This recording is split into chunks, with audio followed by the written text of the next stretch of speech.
it's I think we can get started now. Tonight's panel will actually be led by Monica. So Monica, thank you so much for doing this, and the stage is all yours. Okay, awesome. Hi, guys. Thank you so much for coming. Today, we're going to be talking about how to learn to cope with stress and using your talents to cope with that stress. My name is Monica. I am a kindergarten teacher, and I also tutor. So today, our first speaker is going to be Miriam Abdusayed. Miriam is graduated from Schulich Business, and right now she is learning nutrition and life coaching. She's 23 years old, and she's going to be giving us a general overview of the topic. Miriam? Let me unmute myself. Okay, hey everyone. My name is Miriam. Thank you, Monica, for that introduction. So I actually wanted to talk about what talents are before we get started into the topic.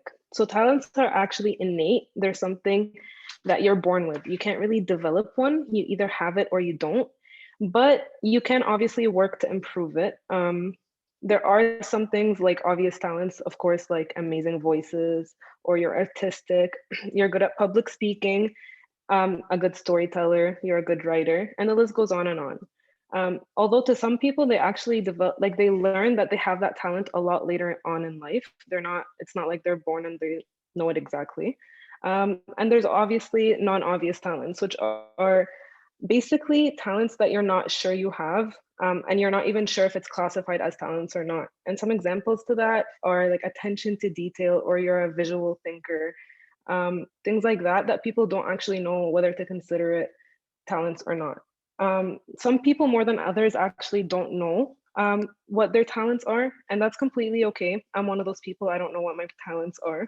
I wish I did, but it's a long process to finding them out. In today's talk, we're going to talk about certain talents and how you can cope with stress through them. Like we're going to have Mina Basta talking about music, Mina Milad talking about poetry. We're going to talk, Miriam's going to actually talk about art and painting, but we're going to have other people talking about certain other ways to deal with stress.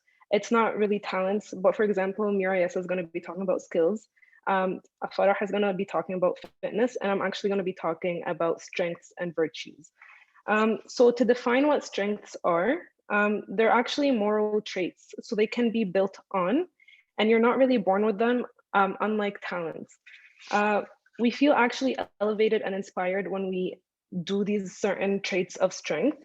And there's actually 24 that are classified. I'm not going to talk about all of them for sure, but these 24 strengths actually fall under 6 types of virtues.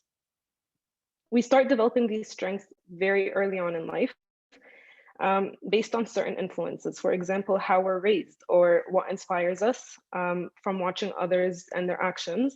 Obviously, our role models influence our strengths as well.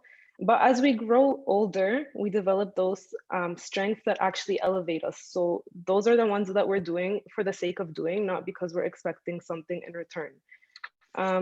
These strengths are very important for you to be authentically happy in the present moment. Virtues, on the other hand, are like depend crucially on your will and choice. So you choose what virtues you want to follow and what virtues you don't want to follow. Now I'm going to go a little bit deeper into the 6 virtues, and I'm going to talk about certain examples of certain strengths. Feel free to interrupt me at any moment to ask questions if you have any. But our first virtue that we're going to talk about is actually wisdom and knowledge. So a strength that falls under that is love for learning. So if you have love for learning, something that you can do on a daily basis that will help you cope with stress is actually like reading. If you're no longer in school, you can take any courses online. You can go to museums and learn more about certain things. You can watch documentaries, or you can you can listen to podcasts for learning purposes. Something else, another strength is social and personal and emotional intelligence. And to help you cope with stress, you can actually get to know more people and interact with others more on a day-to-day basis. If one of your core strengths is curiosity and interest in the world, you can try new things. You can be flexible, open and willing to do things that you've never thought of doing. The second virtue that we're going to talk about is courage. And the first strength we're going to talk about is actually bravery. So you like challenges. Whether it's physically or intellectually, you just like to be challenged. So you can incorporate more challenges in your day-to-day lives just so that you can, cope with stress. Something else is integrity, genuineness, and honesty. So if you're someone whose strength is to speak the truth and be real with others, try to incorporate that on a day-to-day basis. The third virtue we're going to talk about is actually humanity and love. And that a strength that falls under that is kindness and generosity. So you're never too busy to do favors for someone. You show empathy and sympathy, and like those are your strong suit. So whatever, in a day-to-day basis, if you're extremely busy, but someone comes to you for help, that can actually help you deal with your stress. And obviously another strength under humanity and love is loving. And that's to have close, intimate relationship with others that are deep and sustained feelings. So it's not just like, the shallow friendships or relationships that you have with others. You actually want deep relationships with others. And that obviously you can incorporate by having more deep conversations with people that you're close with and things like that. Just again, on a day-to-day basis to deal with your stress. The fourth virtue we're going to talk about is actually justice. So if you have something like fairness and equity, you like giving chances, no biases, you're guided by principles of morality, you can actually incorporate that on a day-to-day basis. And another strength that falls under justice is leadership. So you like organizing activities and you're an effective leader. You're making sure that everyone in the group is happy, everyone in the group is satisfied. You're planning events, whether it's for a school project or a work-related project or even friendship groups. Like you're just a leader and you want to make sure that everyone in the group is happy. So you can definitely incorporate that on a day-to-day basis. The fifth virtue we're going to talk about is temperance. So with that comes self-control. Self-control, we can have it on two separate categories. So the first one is basically you can easily hold your desires and needs and like your impulses in check. So let's say like you're trying to live a healthier lifestyle and like, you ate 2 cookies and you're trying to, self-control, not eat the third one. That could be like, on a day-to-day basis, or you can try to cut them to less than 3, but self-control depends on what you want in life. But also not just that, we can actually have emotional self-control. So if something bad happens in your day, are you going to regulate your emotions or are you going to go like throw a temper tantrum, right? So that's kind of like how it's classified. But also another strength under that is humility and modesty. So you actually let your achievements speak for themselves. You're not out there bragging about them. So every day you're actually doing something for the sake of actually doing it. And with that, you let your achievements speak for themselves. And the sixth virtue is transcendence. So we have the first one is actually appreciation for beauty and excellence. And that could be in everything in life, not just a certain category, but let's say like nature, for example, you can go out for walks, you can admire the beauty out there in the world, but not just nature, but it could also be in art, even math or science, anything. You can just look at it and say, wow, this is excellent. Like the person that developed this was really excellent. Like you're just looking at the beauty in everything that you do in life. And that can definitely help with stress because again, you're focused on what everything is for itself. You're not focused on like, I'm so stressed because I have this assignment, or I'm so stressed because like my school or this or that. You're looking at and you're seeing the beauty in it. You also have gratitude. Again, this is great for stress purposes, but you're always aware of the good things that happen to you and you never take them for granted. And that can definitely help with stress just because you're looking at the positive of everything. You see how many good things you have, you see how many bad things you have, but you focus on the good. You don't focus on the bad. And with that, you're less stressed. And then the last one we're going to talk about is passion and enthusiasm. So you're actually a spirited person and you throw yourself into the activity that you're doing. You're not really focused on, oh my God, like I'm so stressed because of this. I'm so stressed because of this. You throw your whole self into the activity and you just focus on the beauty of it and focus on doing it well and to the best of your ability. There are so many more strengths. Like I mentioned, there's 24. I only talked about some here. But if you want to learn about any other ones, you can feel free to reach out to me at any time. You can also see what your core strengths are there's a website I'm gonna link in the chat right now. It's a 20 to 30-minute questionnaire, and it'll actually help you figure out what your strengths are. Or if you want to improve another strength, you can actually go ahead and through, again, will and practice, you can develop another strength. Again, they're not something you're born with, you actually develop it. So you can, this is completely all up to you, but I will link the site down in the chat. You do have to register to make an account just because they give you the results right away, but it's no charge at all. But yeah, that's it. I'm gonna give it back to Monica. Let me know if you guys have any questions. Thank you. Okay, thank you, Miriam. Does anyone have any questions for Miriam? Yeah, I do have questions. Sure, go ahead. Yes, George. Okay, so like you mentioned developing strength. Can you give us like a general idea about like how to practice, or what is the, like, very, very sure. I know every Sure. quality of what you said have a different Yes. approach, of course, but like, is it like general thing? Is it like discipline? Is it having structure? Is it being consistent? You know, like just give us like a small way or technical way. Like we just want to reach the goal, right? What can we do? Yeah. So definitely discipline is going to be a big part of it, but as well, commitment. Commitment is very important. It's not going to come overnight. You're definitely going to have to practice at it and keep at it. We start slow. We don't start at whatever the desired outcome is. It doesn't come right away. So what we can do, for example, is let's say you are trying to be more kind and generous. A lot of people in general focus on themselves a lot more than other people, which is completely fine. But if that's the strength that you want to build up, we can start slow. So let's say one day you're extremely busy and someone comes and asks you for help. Dedicate like 5 minutes instead of, let's say, like a whole hour. Start slow. Like you don't have to force yourself to completely go at it and give them a whole hour, or else you're going to burn yourself out really quickly. So discipline is the idea that, like, okay, I'll dedicate 5 minutes. That comes from discipline. Another thing is commitment. Like it won't come easy. Just because you do it once doesn't mean that you've developed the strength. So whenever it happens, again, start slow. If it's 5 minutes the first time, start again 5 minutes the second time, 5 minutes the third time, until you're comfortable and it doesn't bother you anymore, and then develop it a little bit more.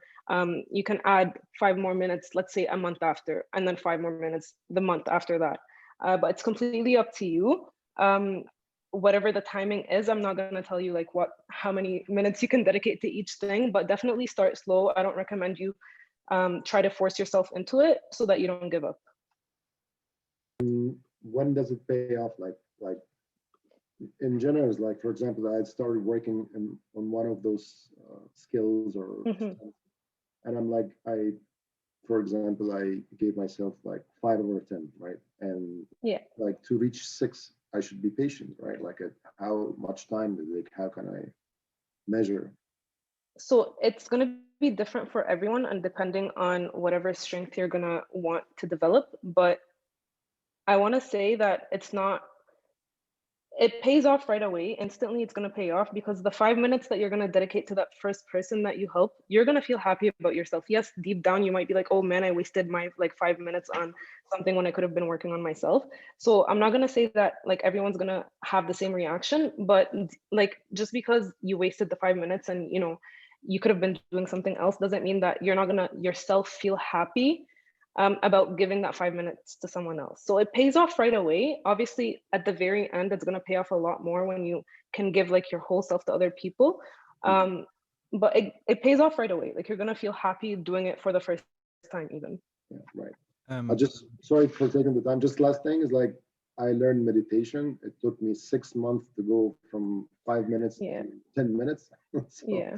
You guys have to be It takes patient. time. Yes. Yeah. Thank you guys. Thanks, Mark. I wanted to add just one more thing to Miriam's point.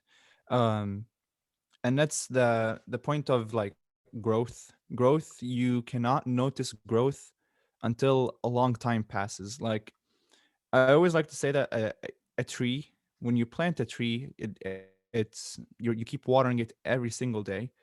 It won't throw fruits right away. Like it may take months, sometimes years, for a tree to throw good fruit. That's and that's honestly that's what like my father in confession told me with regard to growth, because I and yeah, from what I believe, we could use all these principles in any aspect, whether it be like talents or even like in spiritual life in general. Thank you, Mina. That's so true. Thank you. It's a good analogy also.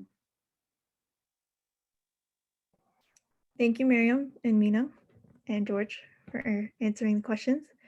If you have any questions and you want to ask anonymously, please go to www.menti.com and there's a code in the chat that you can enter and you can ask any question for any of our speakers. Miriam, somebody also asked if you can make the list that you noted available to us. Sure, yeah. That'd be awesome. Thank you. Okay, our next speaker is Mira Yessa. Mira is 22. She is in law undergrad right now at York University. And one of her interests, or a few of her interests, are reading, listening to music, and writing. So Mira, go ahead. You have the floor. Hi, everybody. So what I'm going to talk to you guys about today is actually very related and connected to what George and Miriam were talking about, which is having that skill or that talent, how you put it to work and how to get it to pay off. So going off of what Miriam had just said, some of my strength and skills, or the main strength that has helped me throughout COVID and being locked in, is my organization. So there isn't much to do right now other than to focus on school for me. And so I'm mainly going to talk about how my organization has helped me focus in that. So you can say organization is my talent. It helps me calm down, to kind of just stop, breathe, and know that everything's going to be okay. So right now it's really tough to have energy and to have a will, like the will to always be on top of your game, and you're stuck at home, and it causes you to lose track of a lot of things, or at least it has with me. So assignments, readings, lectures, anything school related is always in the back of my head. And so I don't know about you, but when I start to fall behind, I start to lose my confidence. And so my way of coping with all this stress is organizing. So some of the things I'm going to talk about today is time. Time is my enemy. Like I said, when I lose track, I have no focus, I have no will, I'm literally stuck in my room between these four walls. I'm not going to get anything done. So things like planners, agendas, schedules, things like that have helped me stay on top of my game and have helped me improve a lot with school-wise. So, like Miriam said, with any skill or any organization that you're going to take on, there has to be discipline, there has to be commitment, there has to be structure. And you can't start at level 1 and expect yourself to be at the skill of 100. It doesn't work like that. You just got to continue it, and it's kind of like a ladder. You go step by step. So the first step to our ladder is that when you're starting to focus on school, you need to be able to organize not just your brain, but to organize your area. So for me, I'm the kind of person where if my desk is cluttered, my brain is cluttered. And I can't start organizing my brain if my area isn't clean.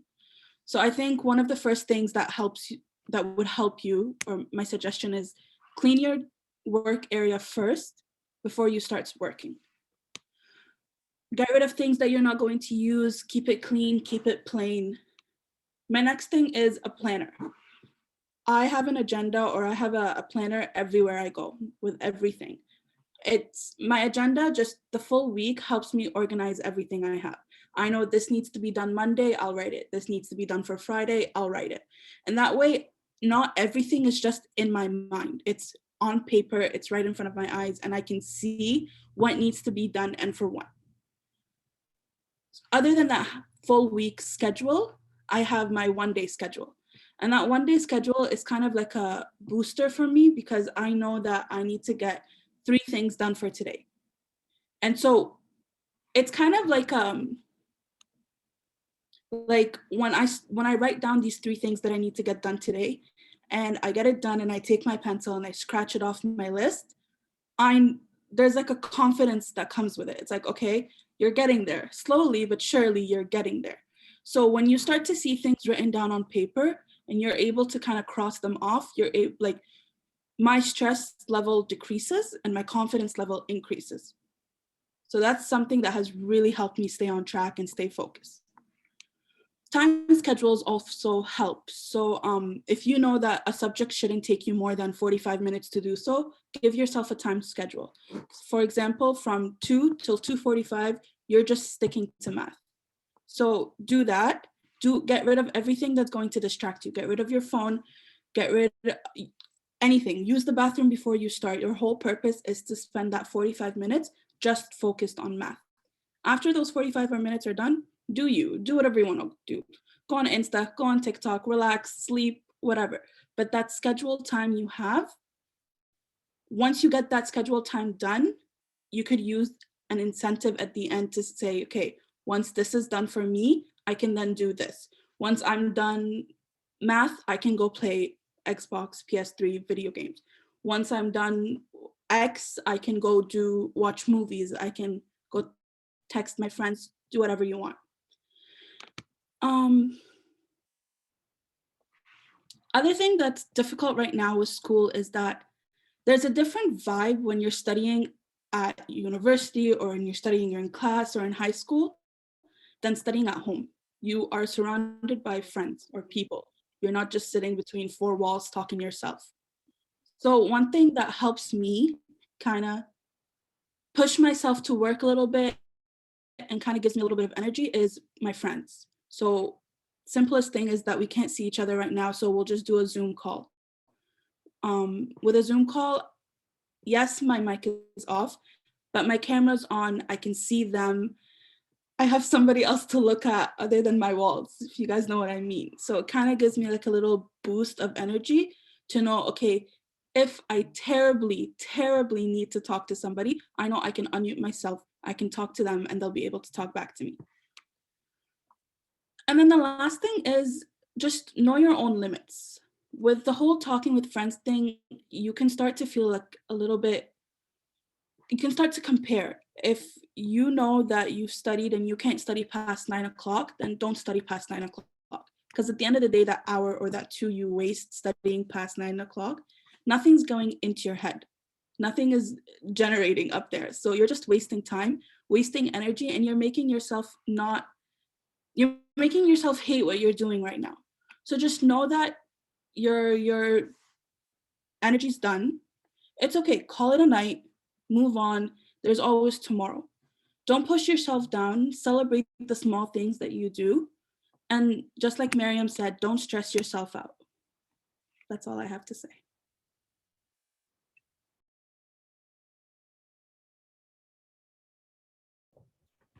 Okay, if you want to ask a question, now would be a good time for Mira. Mira, I actually have a question. I'm not currently a student, but I do have to finish like work. How do you suggest I manage my time? So for example, I go to work, I work from 8:30 to 5:30, and then I'm absolutely exhausted, but I have to get things done. How do you suggest I can organize my time so I can be as, I don't know how to say it, like I'm able to keep doing something even after I'm exhausted after work? How do you suggest I organize my time so I can get things done? Honestly, if this was me, I know it's not the best, but you can't start working, like you can't do your things that you need to get done after having a long, exhausting day at work. So again, come back, have a schedule made for yourself where if you come back from work at 3, from 3 to 4, you can nap or you can just relax, kind of like hang back and chill. From 4 o'clock, or if you need like a little bit more, 4:35, 5 o'clock till 10, till 11, that's when you get your work done. Like the planner or your agenda, that's the most helpful thing. Because you can, if you're really like focused on time, you can even like jot note like a little time where you can just relax, play games, whatever. But as long as you're following that, that's where like the structure and commitment comes in, where if you're going to create a to-do list or if you're going to create a time schedule for yourself, that's fine if you want to put in like leisure time, but make sure to follow it. Thank you. That makes sense. Okay. Any other questions? Okay.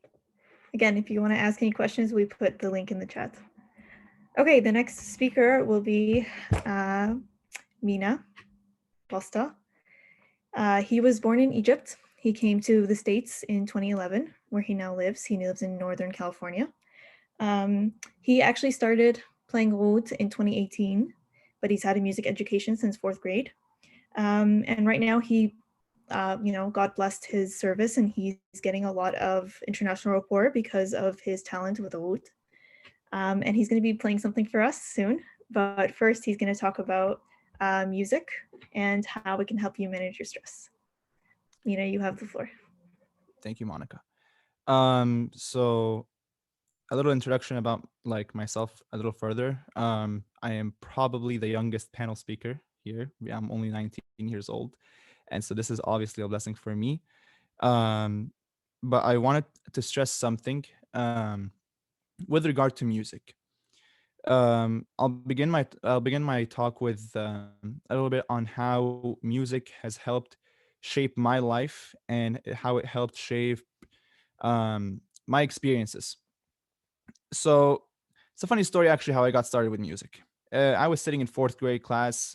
I mean, just immigrated from Egypt, and I mean, like I didn't really know much. I knew that I loved music though, and so I signed up. I took a risk, and at that time, I will say, my parents did not have enough money to put me into music, let alone get me through school almost. But they made a huge sacrifice for me. Back then, it was $200 just to join. Nowadays, $200 seems like nothing, but back then, to us at least, it was a lot of money. So it was a sacrifice. I will say that. And every day since then, it has been a sacrifice for me to keep playing music, to keep practicing. I just want to like touch over other elements that previous speakers have spoken about, namely discipline and organization, because music is one of the best forms of discipline. If you want to get better at anything, of course, it requires discipline, but more so with music. How so? I'm gonna give a live example of something that I needed to do while I was learning oud. So one of the techniques in oud is the tremolo, which basically means that the string is basically played very rapidly. So what I used to do is I used to just play one note, just one note, and just get the idea of where the note is, and then increase the speed until I can get to until I can get to something like that. So that's basically like a small element of something that I need to be disciplined in with regard to the oud. Now, this same discipline, because I learned it in music and I was exposed to it through music education, has allowed me to carry on that same discipline and practice in other aspects of my life. I remember when they approached me about presenting in this call. um, I remember wondering to myself, like, "Oh, what am I gonna say?" Because stress and music, these are things that we generally talk about every day, and that's the thing that I realized, that it's so common spread nowadays to be stressed, and it's so common to use music to decrease that stress. Music, funny enough, affects a lot of the way we as humans think, from rhythm to pitch to scale to all the elements of music theory in some shape, form, or way affect how we think. Personally, I use music to study, and I use music when if I'm listening to I listen to a lot of other types of music in order to apply those same principles into Coptic music. And there had to be a lot of discipline in order for me to get to where I am right now. Um, but I sometimes see music not just as a sort of entertainment, but also as a sort of prayer. Um, I remember, I will share one time, I I told my father in confession, I'm like, Abuna, I don't know how to pray. He's like, no, you do. I'm like, wait, what? How? He's like, don't you play oud? Don't you play music? Don't you use something that you can turn into a prayer? And I realized since then that whenever I was stressed, whenever I had trouble, whenever I was studying and I needed to take a break, that the one thing I ran to was my oud. And I would play whatever I felt. And that's the power that I feel comes from learning music and from knowing music, is that it expresses a certain emotion that sometimes we as humans don't know how to express, that we sometimes don't have the words for. Um, and so usually after like playing for a while, and sometimes I almost break the out from how intense I play sometimes, because I want to take all the emotions basically out on the oud and display it in a form of music. That usually translates into how I play certain music. For example, I'll give you guys a little preview of my newest album, which is going to be dropping in the middle of Lent. It's all the Lent and Holy Week hymns.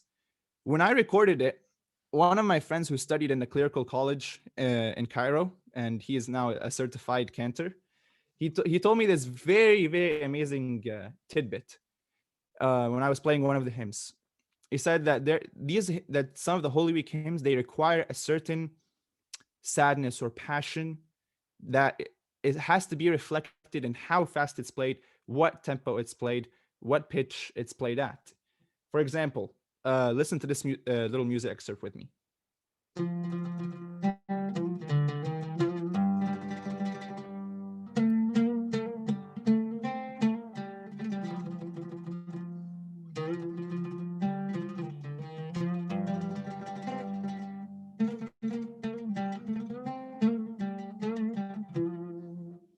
He told me that this piece of music reflects, for example, when Jesus was closing his eyes as he was being crucified in pain.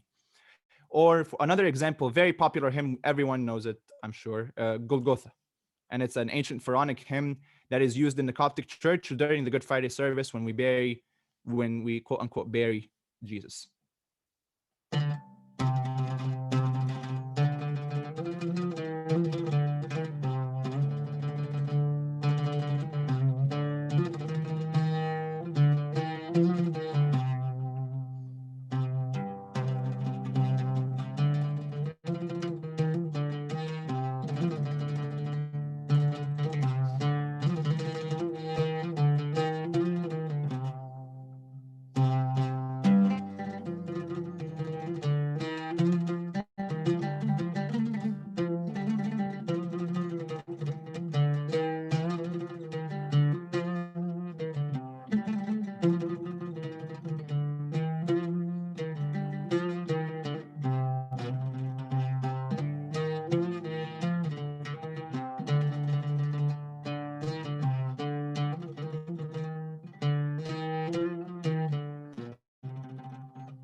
And so that's how I see, in my opinion at least, after several years of music education, that music really reflects how we as humans feel and how the environment around us, how we perceive it.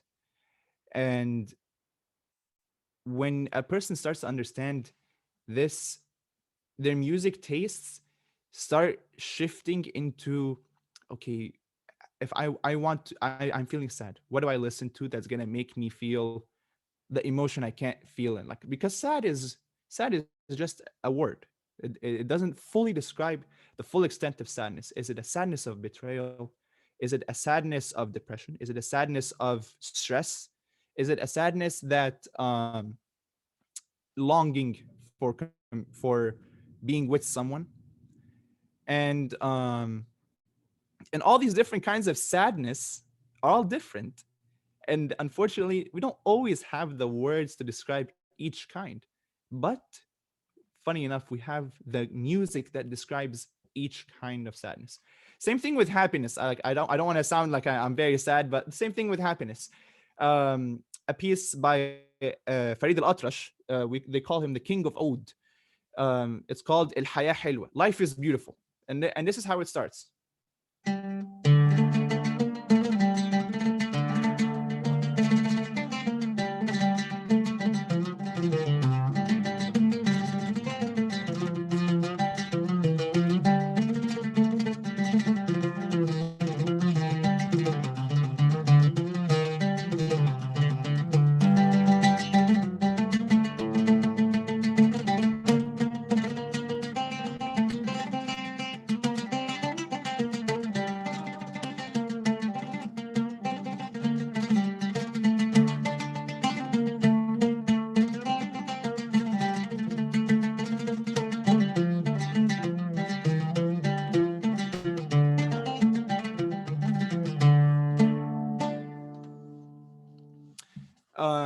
Of course, one thing that I implement when I started Coptic Oud is the concept of like going live. And that was my way of honestly combating the loneliness that came from COVID. Um, and God has blessed, and people started listening to different kinds of music, especially reviving Coptic music, Coptic tradition, which is very deep in its meaning with regard to how it makes a person feel with regarding the text of the hymn. Sometimes the text of the hymn often dictates what the tune of the hymn is gonna sound like. Um, and so with the lives, I found that even like the audience engagement is very crucial to coping with stress. We are social creatures by nature, and I believe when we don't have this social interaction, when we cannot share this social, um I want to say like it's almost a sort of love. When I love always interacting with the people in my lives. I always say like anyone has any like requests or anything, shoot it in the comments, and I will play it even if I don't really know how to play it or I haven't practiced it.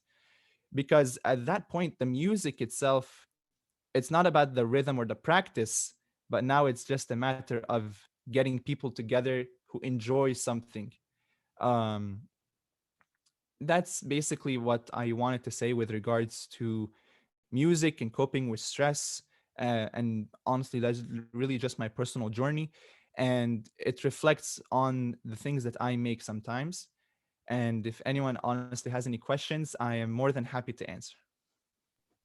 Thank you, Mina. Mina, we actually do have two questions that were asked anonymously. The first one was, I was blessed with a good voice. However, I have always been shy to use it. I don't know how I can use this talent in a way to make an impact. Um, I will say, um, with regards to voice, especially, voice is definitely a more sensitive subject than for per se playing an instrument. Because if I, for example, play an instrument and I mess up a note or two, I can recover myself. Like I can just keep playing. Like the notes are dictated by the instrument, whereas it's more difficult for a person singing sometimes to like control their voice and to control their the way their voice moves. Like if like I'll give a personal example because I'm a deacon in church, and if I voice crack, it sounds horrid. People the other deacons could look at me and just start laughing. Even I laugh at myself. But what I will say is that if you feel a little shy at first, that is okay. Everyone feels shy.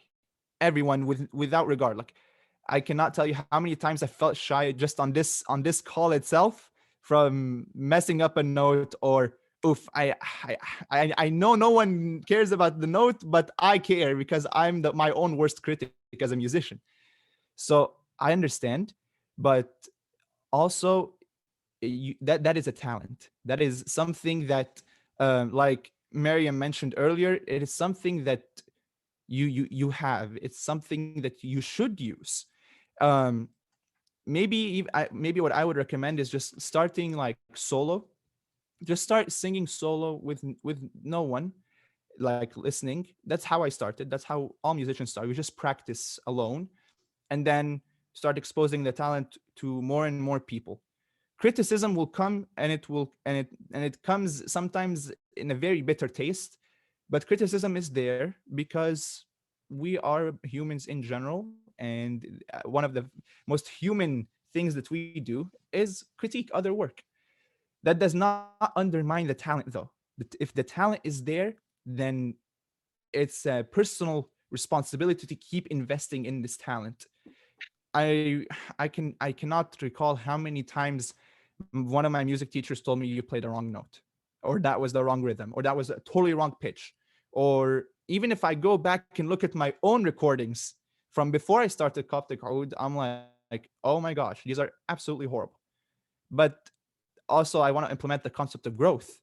It happens over time. The Coptic Oud at its very beginning, if you look back at the very first video that I published, it pales in comparison to the things I publish right now in terms of complexity, in terms of how it's presented, the materials that are used to present it with, the technicality that comes with the song.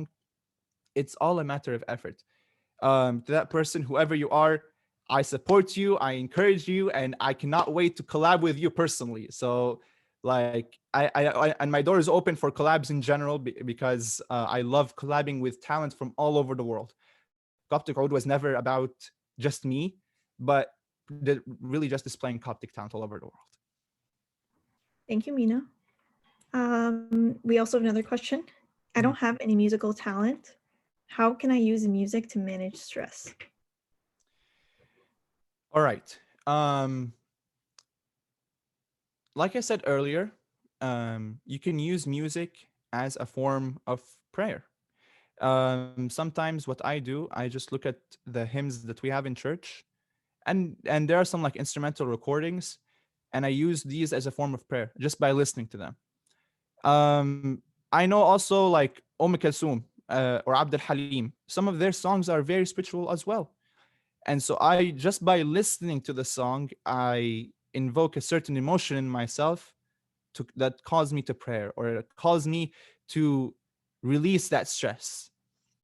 So oftentimes the how to cope with stress with music often relies about the meaning of the song and what the song really is trying to say. Songs in themselves have a story, and the music in itself has a story. It's not always just the words, it's also the way that a song is played. um and there are many examples. I won't go further into them, but for those who say that they're not talented with music, the talent is somewhere else. But if you want to use music to cope with stress, find a song that brings a certain meaning to what that stress is. Figure out what that stress is coming from, and you can find a piece of music, whether it's very rhythmically active. For example, like I know a lot of people like rap because of the rhythm it has, because sometimes the words it has, and that's like the older generation of rap will understand this.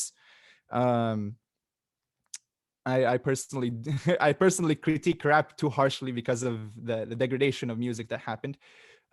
Sometimes some pop songs will have a meaning to them that will help you cope through a certain phase or certain stress.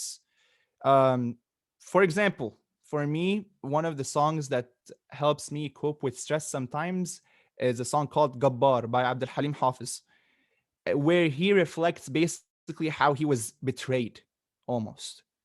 Um, and I think one of my dear friends who introduced me to it, because without that song, I don't know why I haven't listened to that song before then, but that song really reflects a certain emotion that I have within myself. Now, does that mean that the music taste that Coptic Oud has is the music taste to follow? No, I know a lot of people who have widely different music tastes, but and I appreciate the diversity that comes with music. So find um, what helps you reflect over that certain emotion, and I am sure there will be like a song or a lyric or a hymn or something that will reflect that. And you could use that reflection in anything, just not just coping with stress, but as a form of prayer, as a form of contemplation, as a form of relaxation. just listening to it and creating the scenario of being relaxed almost. Thank you, Mina. Mina, can you also put your social media so we can see when your album drops? We'll be super excited for My that. pleasure. Thank you. Okay, our next speaker is Farah. Farah is 21 years old. She's doing her undergrad at McGill for psych. Her interests are mostly fitness and exercise, which is what she'll be talking to us about, and how to cope with stress. She has been competing competitive swimmer for 12 years, and she actually nationally qualified for the last 7 to 8 years. So Farah, you have the floor.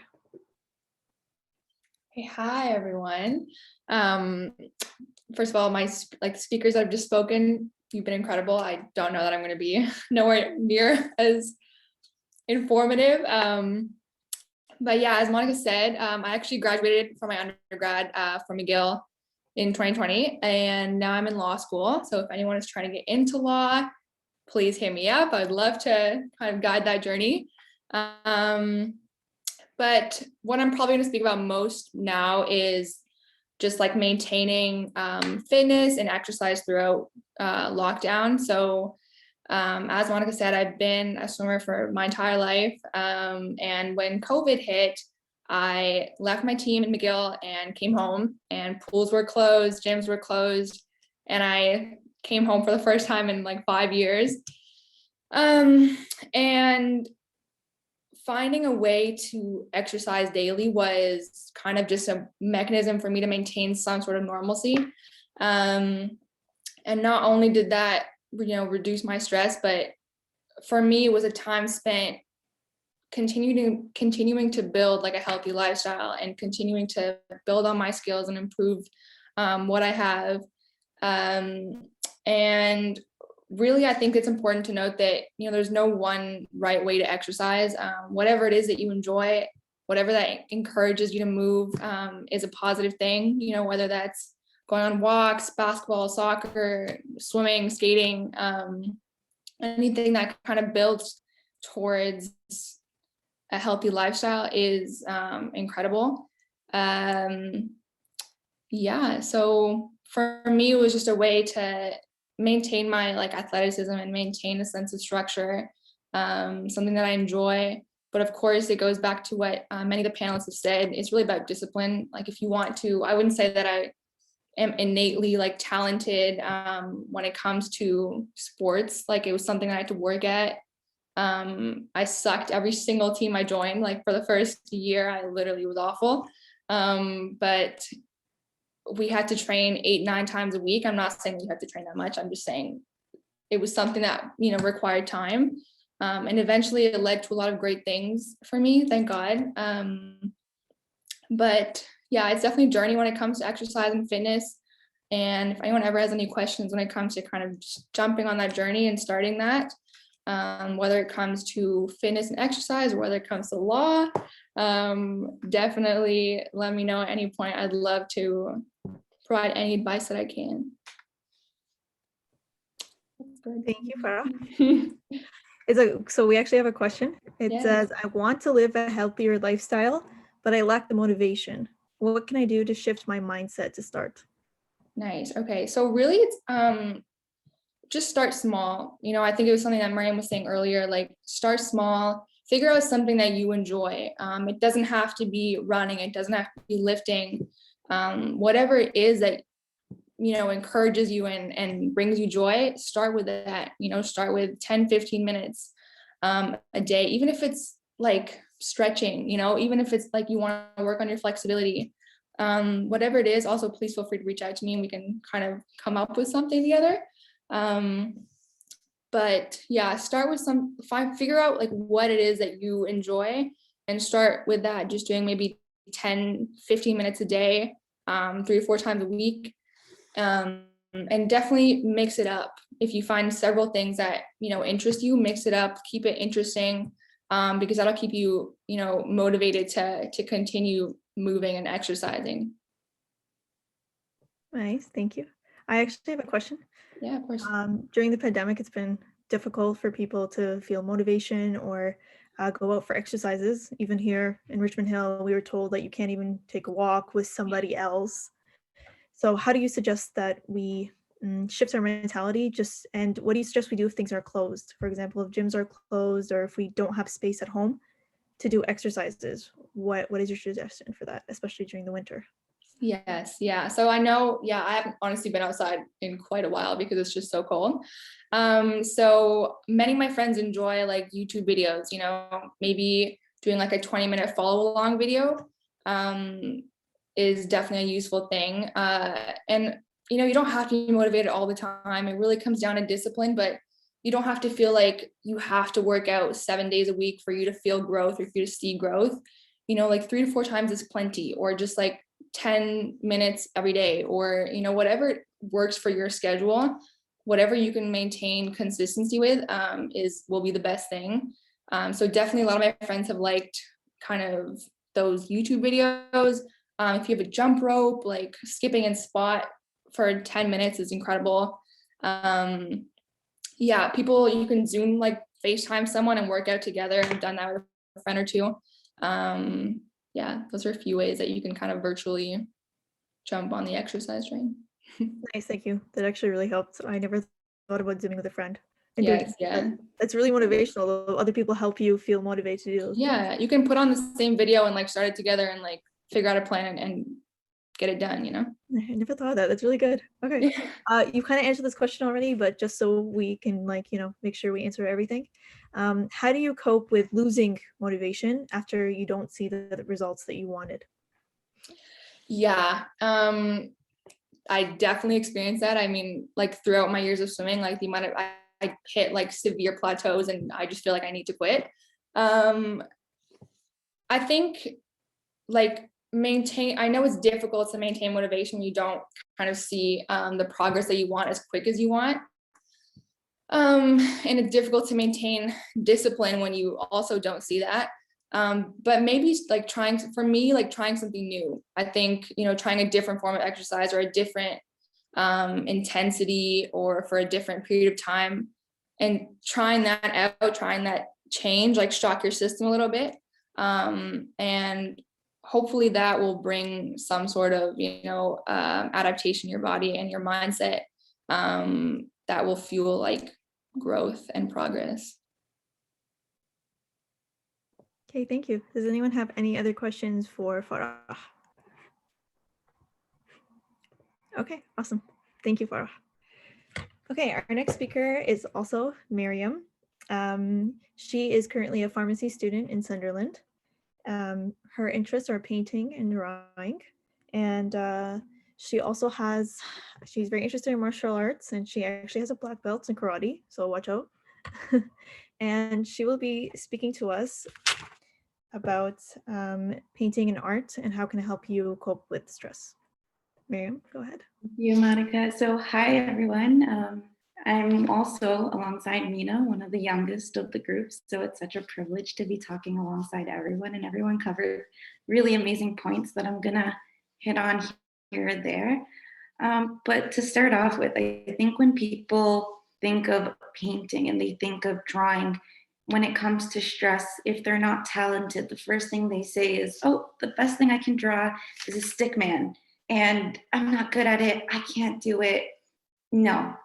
And it's very understandable. And I think the stigma behind art is that in order for me to be able to pursue it as a passion, it has to be something that I'm good at. And I think with art, the benefits that come with it is that you don't inherently need that talent that you're born with. It's great if you do, but art is also something that with a lot of practice, a lot of technique practice online or through classes, it's something you can definitely develop. And so I chose to speak about painting and art today because with the pandemic, it's really, really stressful at times, especially when the only thing you have is just school or just work. And as much as like a habit is great, it can become very restless, and we can, you know, get really stressed, really overwhelmed. And I think the biggest thing with art for me is that you can take the moment or several hours if you want to almost quiet yourself down. And I think that's one of the best things with art. It almost takes you away from the rush of the world, the worries of the pandemic, school, you've got this assignment and this project and this meeting and my grades and my future. And it gives you a chance just to sit down and focus only on what you're doing. And it gives you a chance to just let out your emotions. Just like Mina said with music, it's something that is completely expressive. So it's not that you have to be great at it or very talented with shading and stuff, but it's the idea that you can express yourself and turn your intangible emotions into something tangible, which is a drawing or a painting. And it is something that I think is very therapeutic because, as cliche as it can sound, colors, the color blue represents sadness, or the color red can represent passion or something fiery. People think that's so cliche, but when you find yourself drawing something that maybe displays your stress or something you're thinking about, it gives yourself a creative outlet to let it out on a paper and almost give yourself a chance to just let it out of your body. And so for me, for example, I grew up as a very quiet child. I was always very, very shy, still kind of am. But I found through art that the emotions and the pent up feelings that I would hold within myself, because I was so shy to share them, I was able to not only let it out on a paper, but almost gave me the confidence to share it with others. And the best thing about art is you can choose to make it a quiet and more reserved kind of thing, and you can also make it a social thing. So it's something very, very diverse that can help you with any bout of stress or anxiety that you're dealing with. For example, last summer during the pandemic, a few days before like our exam results were coming out, and we were kind of nervous. We don't know what to expect.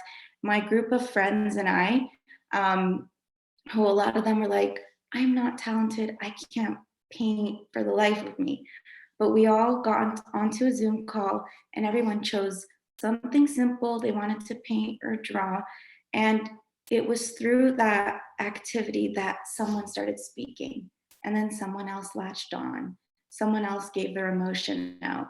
And it was the ability to share what we're going through together and almost bounce off each other that really gave us a chance to express ourselves differently. So not only through a paper, turn something intangible to something tangible, but also with each other. And I'm a big believer that as social beings, when we share our emotions or our stress with someone and almost take it off our shoulders and not place it onto their shoulders, but almost share with each other, we can hear things that maybe we've never had a perspective on, or they might teach us new things that we may have never thought of. And so it's something so social and so simple that we can do together. And everyone had a great time, you know, different colors. We all got different paints. We got to look up different things. That's a great thing with art. With art, just like music, it's a wide variety. So if you want to do watercolor, pencil crayons, charcoal, different kinds of paints, acrylic, oil, a plain pen or a pencil, there's just so many things that you can grab it and easily do at any point in time that makes it such a great way to relieve stress. And so that's one of the great things about it. It's diversity, and also the diverse amount of things that you could draw, whether it be saint pictures or a simple landscape, or if you want to search up something, or completely doodling for a very long time is a great way just to let out emotion. And so that's one of the ways to reduce stress and to latch on to virtues, as Miriam said, or learning skills. I think art, a lot of people think of it as, yes, an expression of emotion and also a display of the beautiful things in the world. It is something that someone who believes they're not talented in or wants to maybe learn how to set a new goal. I'm a big believer that art is something that you can do to try and help you achieve a goal or teach you resilience. For example, let's say you're working on a painting and it's taking you such a long time. It's really, really easy to just get up and quit and not touch it anymore. But it's the fact that you can push yourself to finish the painting or finish the drawing or complete something that can teach you that if I set a goal for myself and I just stick with it, I'm going to learn resilience. I'm going to learn patience, even if I'm not good at it. It helps you build that self-esteem, and it helps build assurance in your work. It helps you with a lot of things. So let's say with school, if you're working on an assignment and you don't feel too confident about it, maybe you feel a little bit lost. If you work on something else outside of school, let's say drawing or painting or coloring, and you build the confidence of building a piece of art and putting your best foot forward in that piece of art and making sure that you finish it, all those skills that you build through that is something that will carry on to other aspects of life. So your school life, your work life. And I think that's something that's really interesting and really, really great to develop. And so, yeah, art is something that is really great to share with others. I'm really glad I got to share something like that with you guys. And if you guys have any questions at all, please let me know. Thank you, Miriam. Does anyone have any questions for Miriam about art? I just have like a remark. Since I teach kindergarten, a lot of my kids, we do a lot of art classes with them. And one of my favorite things about my kids is that they're just themselves. Every time they color, I can tell who it belongs to, or their work, who it belongs to, based on just colors or the way they draw something. I know who it belongs to. So I think art also displays your personality. It shows exactly who you are. And I think it's an awesome expression of yourself that you can see when you paint or draw, even if you don't have talent. Yeah, that's such a good point, Monica. You can definitely learn a lot about each other through your art. I've learned so much about my friends when we sat down together to paint or to color every now and then that I don't think I would normally see when we're all hanging out. And it is such a beautiful expression because it also just helps us display things that we're either too shy to say, too shy to share. It helps us show the world who we are. And it's also something that is a way to give access to our creativity. So just like music, drawing something or creating something with your own two hands is something your subconscious is creating in your mind or your emotions. And creating anything is beautiful. And so with that, you're not only displaying your creativity, but you're going to generate creativity, which can also then help in finding other ways to cope with stress, or creativity when it comes to group projects or anything else. So it's something you can definitely latch on to different aspects of life to really help you out. Thank you, Miriam. That was awesome. All right. Our next speaker, our final speaker, is Mina. Mina will be talking about reading and art. Mina is 23 years old. He went to Boston to study pharmaceutical sciences. He is currently a med student and he's studying in Cleveland. And he will be talking to us about poetry and reading and how that can help you cope with stress. Mina? I'm not even going to try to articulate the wisdom that was already said. Honestly, you guys are amazing. So instead of expressing myself through art, I express myself through poetry. It started off, so I never knew, who knows if they can write poetry, right? You just explore it when you try it out. So it was when I was a 12-year-old in love is when I wrote my first poem. And since then I've written poetry all the time. When I'm super stressed out, when I just need to articulate something that I can't say, I just pick up a notebook and start writing. And so any of you will probably, I bet some of you are going to be great poets if you just give yourself kind of the opportunity to write what's on your mind and put some rhyme in it. So yeah, I don't have much to say. I'm going to share one of the poems I wrote about stress. I have a ton about stress. I have about a lot of things, but this is one of my favorite ones. It came from a complete mental breakdown in my third year in undergrad when I was like, oh my God, like life sucks. I'm going to fail everything. and then I wrote this masterpiece. Honestly, I think it's my absolute best poem. So so here it is. Okay. I can't take the stressful generation. With new accomplishments come new expectations, and with new failures come new hesitations. And as the cycle repeats, we reach a desperation for consistent validation. Countless times I've been told, if only I can overcome this toll, then I'll be gold. But let's say that man does what he's told and succeeds with his goal. Is it hard to expect that soon enough he'll be sold to another trouble that'll leave his soul cold? As teens, we can't wait to graduate until we realize, oh, again, we need to graduate. And then in my case, again, I need to graduate. We then look for the day we get a fiance, and after that, we work our lives away to make a living and enough to save to live our days at a comfortable old age. You see, the problem isn't the problems we face, but the belief that they shouldn't take place. And as we continue to mistake that they shouldn't be part of our fate, we'll continue to waste our life away, trying to push away every trouble that stands in our way, when in reality, they are here to stay. So could it be that the only way to stop feeling disgrace is to embrace and not to escape? Could it be that the only way to see peace is to start looking beyond me? Let me be clear here. Yes, we need to do our best and pass our tests, but how far will you put your body through the stress? I mean, didn't even God rest after accomplishing his best? And stop trying to win tomorrow's gain and start living for today, because whether you see it or not, tomorrow's pain is always in vain. And stop obsessing over yourself, for a man will always find himself in something greater than his self. So whether it be for God or for the good of humanity, live every day in stress-free humility with no room for vanity. But be careful, this world may see it as ultimate insanity.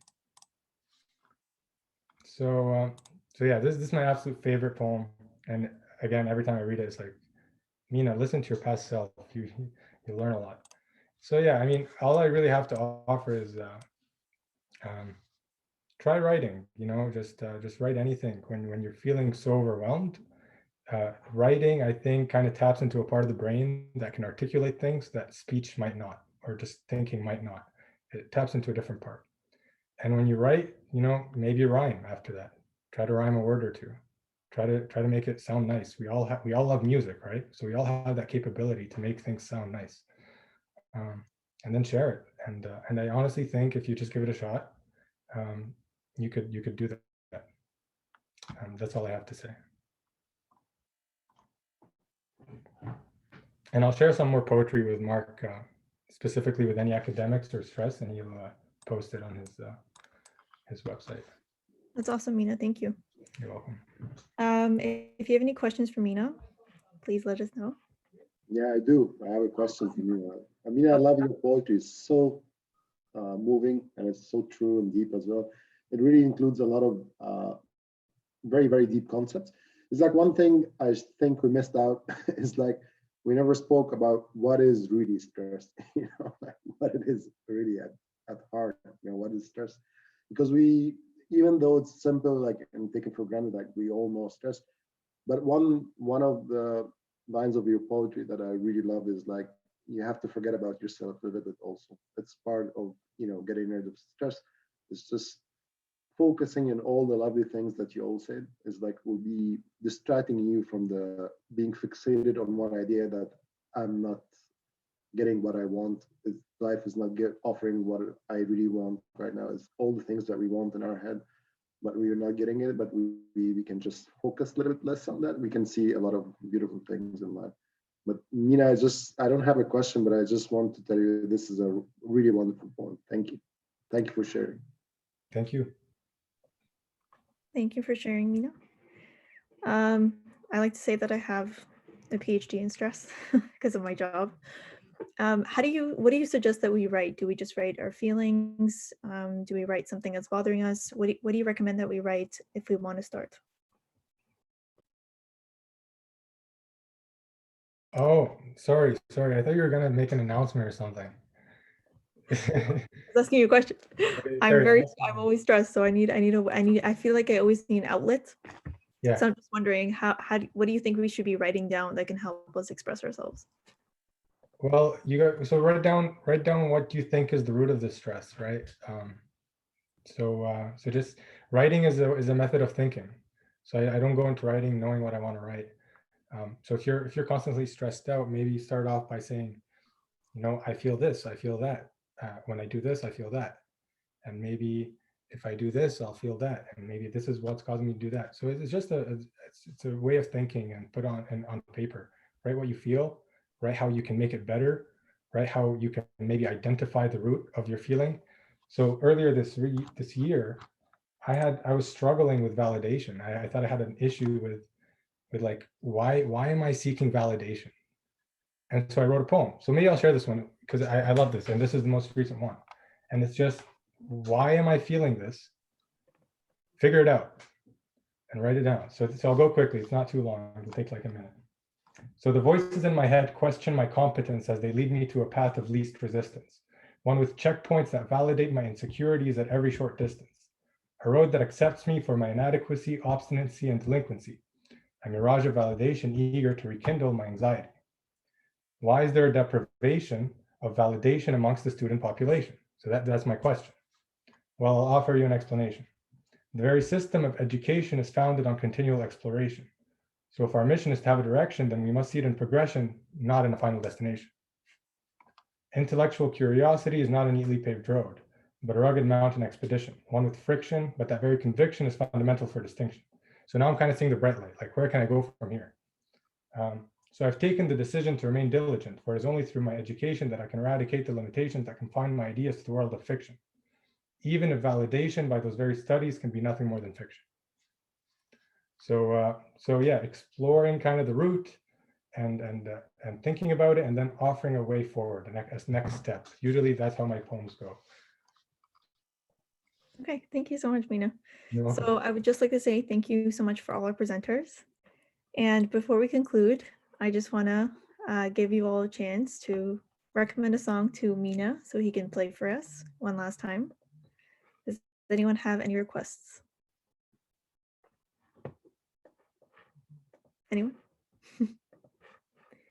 Mina, you're on mute. I said we're going to treat this like a live. Any requests that you guys have, just put it in the chat or just say it out loud and we'll do them, inshallah. Anything aside from Maharaganat. I do not play Maharaganat. I'm sorry. I can quote them, but I cannot play them.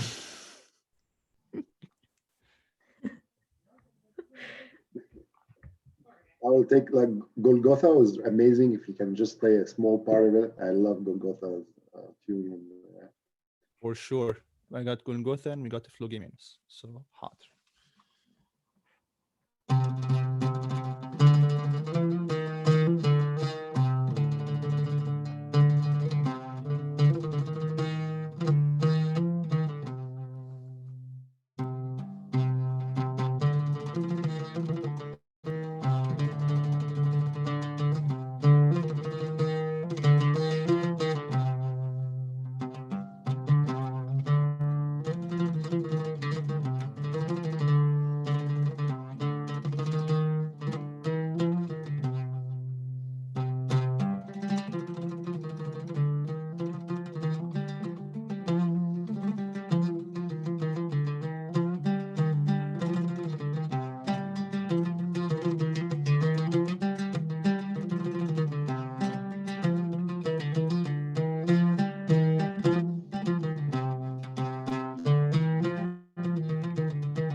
Thank you.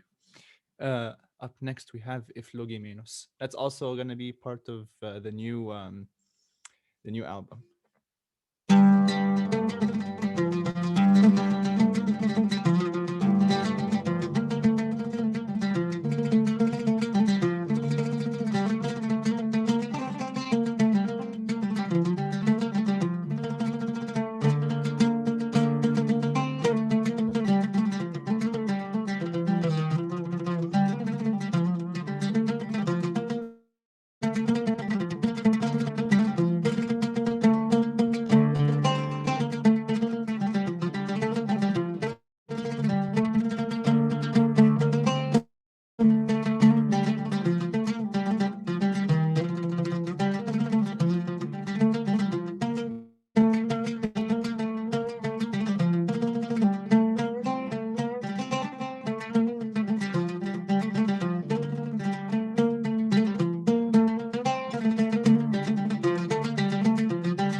anything else, and I'm at your service.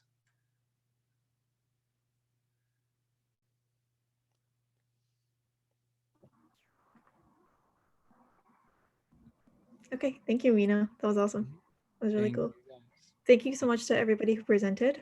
Thank you so much for everybody who joined us today. If you'd like to know more about us, please visit our website at Edukos Unlimited. Yeah, and I hope that your the rest of your day goes really well. Thank you, Everybody, guys. thank you.